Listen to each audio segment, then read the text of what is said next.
Bubba Wallace thought he had just secured one of the most important finishes of his entire 2026 season. Instead, he walked away with 9 points, a 29th place finish, and a public calling out from his own boss.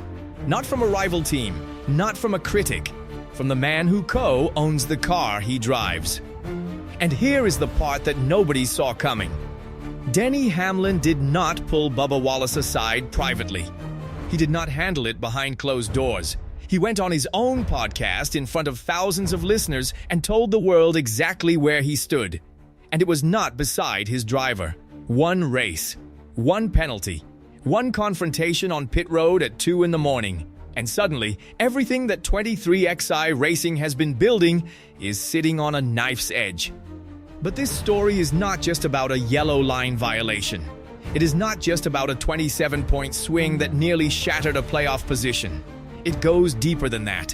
Because underneath this single race weekend is a pattern of tension between Toyota teammates that has been building all season long, and nobody has been willing to say it out loud. Until now.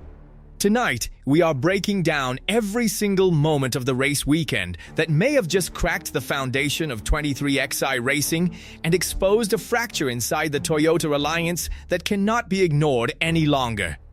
If this kind of deep dive NASCAR coverage is what you are looking for, hit that like button and subscribe right now. It genuinely helps this channel grow. The Quaker State 400 at EchoPark Speedway in Hampton, Georgia was supposed to be a Sunday race.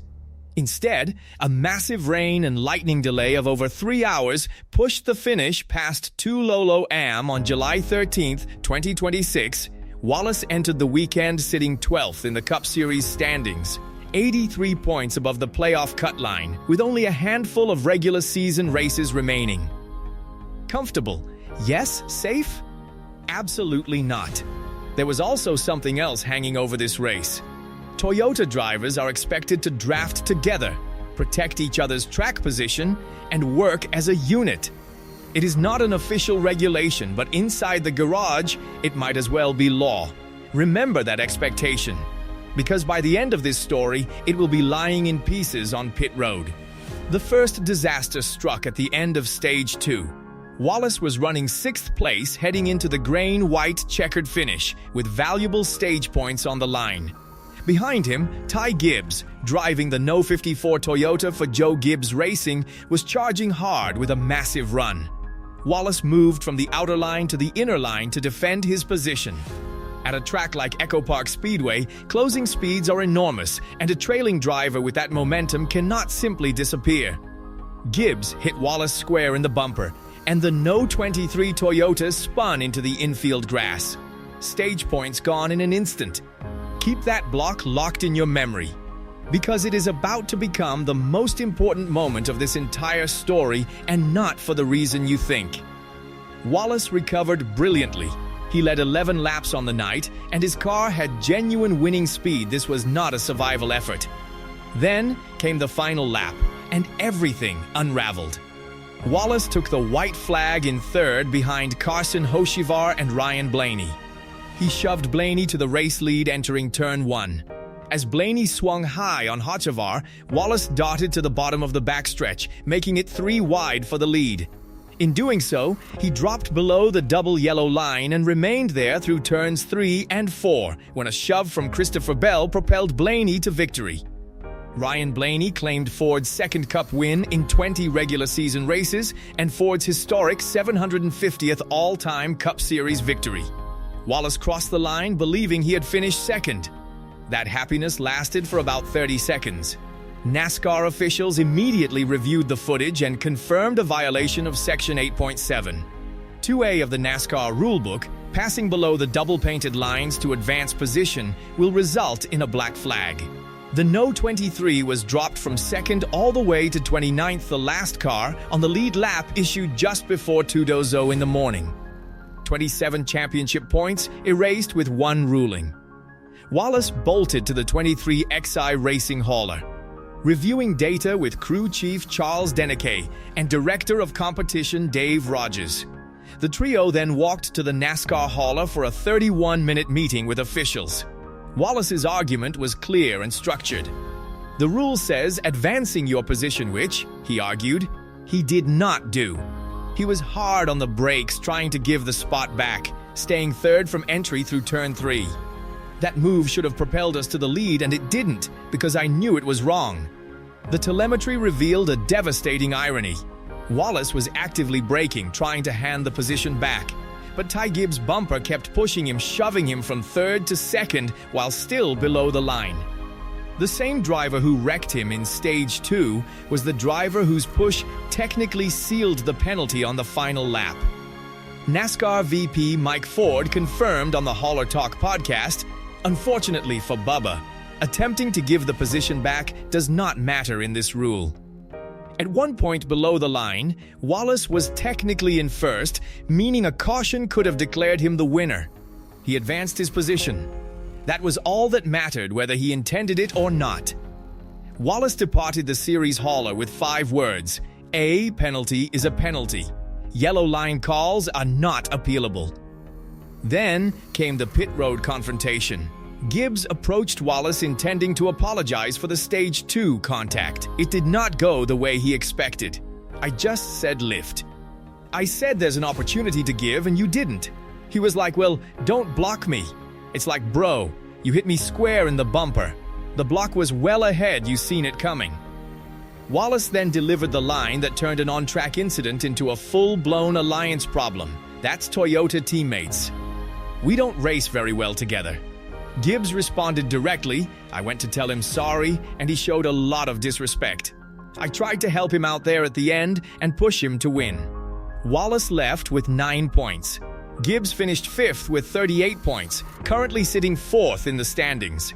This is where Denny Hamlin enters and where it gets truly extraordinary. Hamlin co-owns 23XI Racing, making him Wallace's boss. He also drives for Joe Gibbs Racing, making him Ty Gibbs' teammate.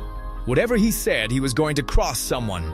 On his podcast Actions Detrimental, Hamlin addressed the Stage 2 block directly. "That's really putting your competition in a really tough spot.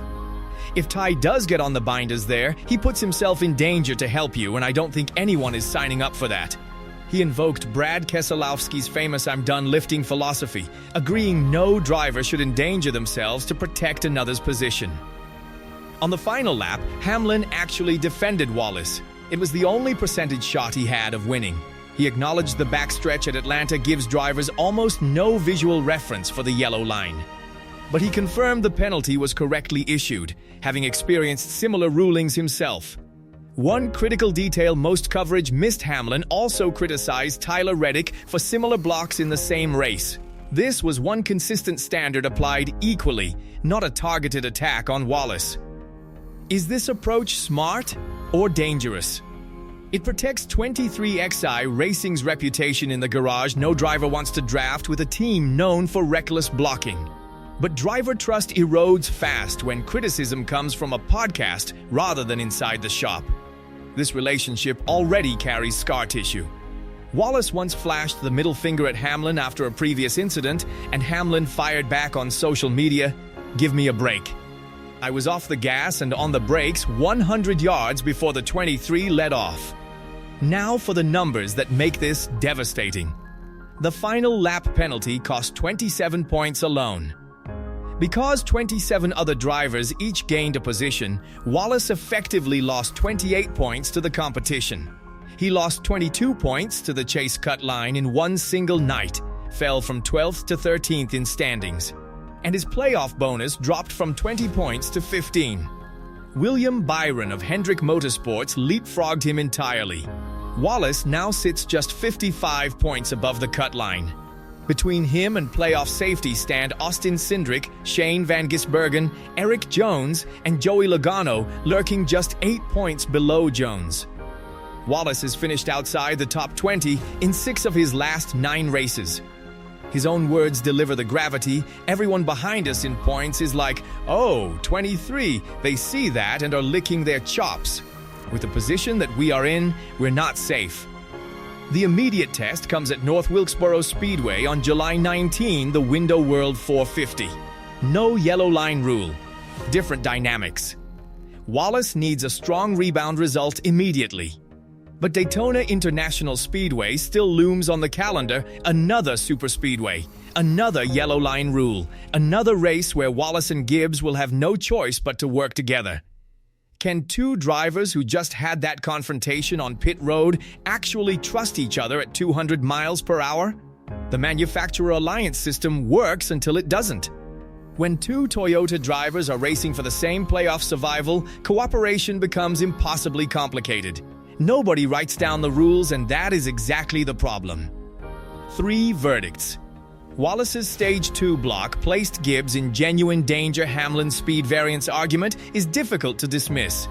The yellow line penalty was correctly enforced. NASCAR's own VP confirmed the rule is applied consistently regardless of intent. And Hamlin's public comments? The garage respects truth, but drivers race on trust. This channel is just getting started, and every single like and subscription genuinely moves us closer to our goal of 1,000 subscribers.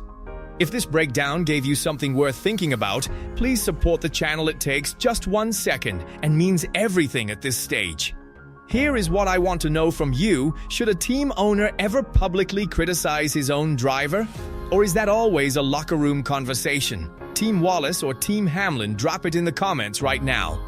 And if you think Denny Hamlin handled this perfectly or absolutely wrong, tell me why. Because this comment section is about to get very interesting.